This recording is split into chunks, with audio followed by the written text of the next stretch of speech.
You're listening to 98.5 Apple FM, the voice of Mirrabel Shire. Okay, and you're back with the Married Martians here, and it's, what time is it, James? We've got the time now of 7:04. Or 7:04 even, that's another way of saying it. Oh, you have to change around, don't you? Anyway, we're talking to Ash Archer. It was very interesting. We'd just like you to explain, how did you write Let It Burn? When did Let you It write? Burn and Thursday the 21st, which is the other one on the album, are two very special songs because I actually recorded with some great Australian talent. One of the gentlemen was Tim Watson from the Australian band Taxi Ride, who were big in the late 90s with their songs Get Set and Creeping Up Slowly. Know them well? And the other person I was working with was Tanya Doko, one half of the duo Bachelor Girl. Which I really, really know. I might play their song later, in fact. And the first day it was actually very hard. This was the first time that I'd ever worked with anyone in the concept of songwriting, so I was very resistant to change, and I was set in my ways. No, this is my idea. And how old were you, Ash? I was about 16, 17. By the time we got to the second day, though, with Let It Burn, I started to realise that these people knew what they were doing very well, and that's, working with other people can actually be a lot more fun than just having to work by yourself at times. Right, but no, where didn't you write this at your job at the time? That was Alone, the one that we just played then. Sorry. And where did you write Alone then? I wrote that while I was working on the assembly line at my local McDonald's. And I had to get a quick bathroom break in to sing it into my iPod, and everyone was wondering why I was singing in the toilet. I think that's classy. Anyway, You're having too much fun at McDonald's? Oh, my goodness. Some of the people that you met there were very good because you meet all the young kids and people from all walks of life, and that had a huge impact on my music at the time. Oh, cool. And actually, I worked at McDonald's too, which lots of people... I actually worked there when I was 26, though. So I was surrounded by young people and, can I say, young guys. And no, I won't go any further. Okay. Thanks for laughing at that. We won't grill that burger. Now, oh, that was a good one. Oh, my God. James did a good pun. Yay. Oh, thanks. Also, Ash is also I'll follow clapping. it by this great comment. Yeah, I've got a great letter from McDonald's telling me I'm not worthy to work there. Oh, well, we think not he's worthy to work at McDonald's. I know.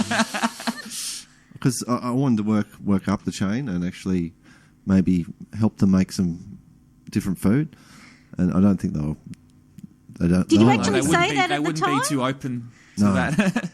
No. Anyway, enough of this talk. Anyway, as I said, also, if you wanted to call us at any time, the Married Martians, the phone number here is 53676671. That number again a little bit slower.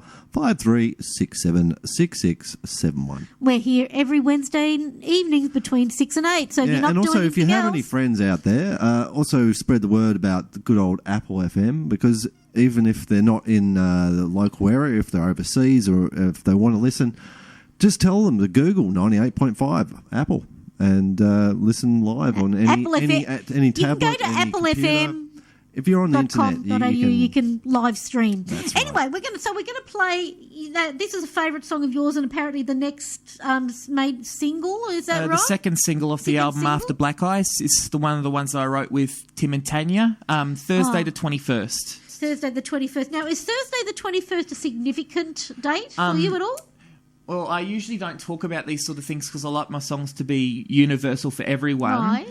But I will share it with you. That was actually the date my first girlfriend broke up with me. Oh, no. Sorry. I didn't know we were going to go there. That's all right. I mean, you have to be comfortable with these sort of things if you're going to share them with the world. And it's not something that worries me. In fact, it's something I learnt a lot from, and it's given me a great song. So Exactly. Yeah, and there's so many other artists there that would be nodding their heads in agreement.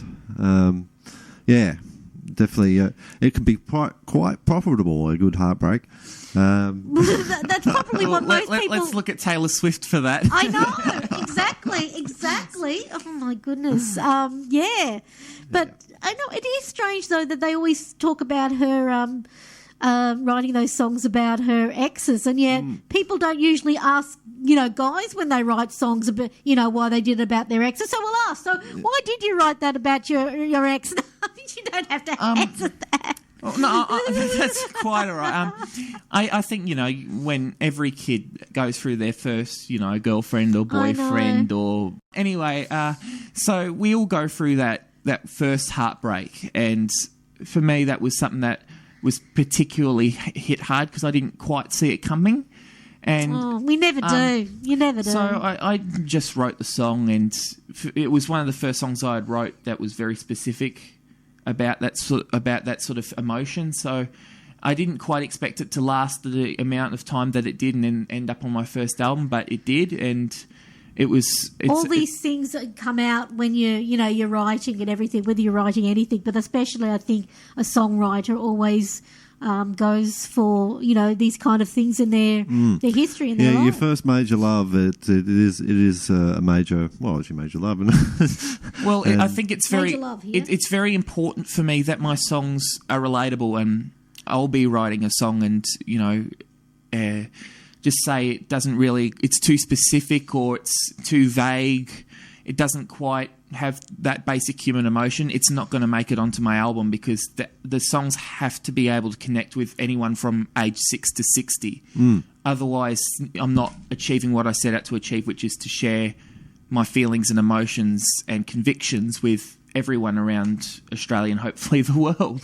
Ash, I reckon that you are going to be extremely famous, and I really hope you are going to be, for many reasons. One of the reasons is that I've got an autographed copy of his CD, and when he's really famous, boy, do I want to make a fortune on eBay. That's all I'll say. So I just hope that you are going to be extra famous.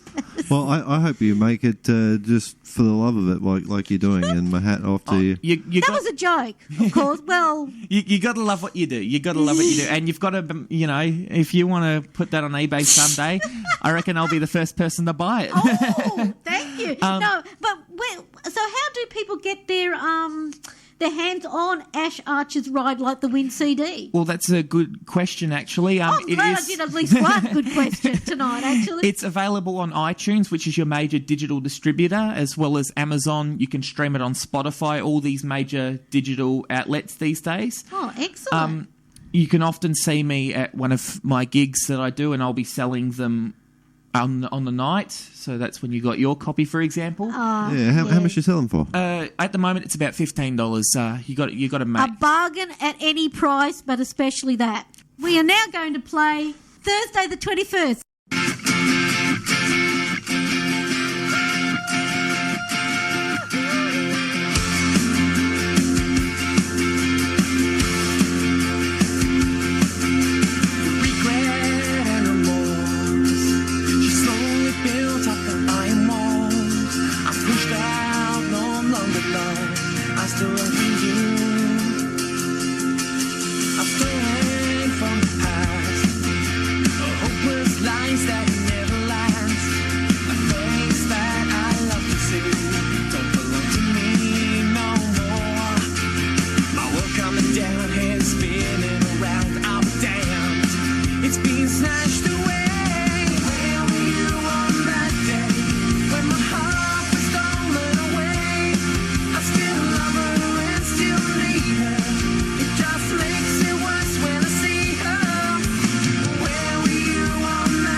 You're listening to 98.5.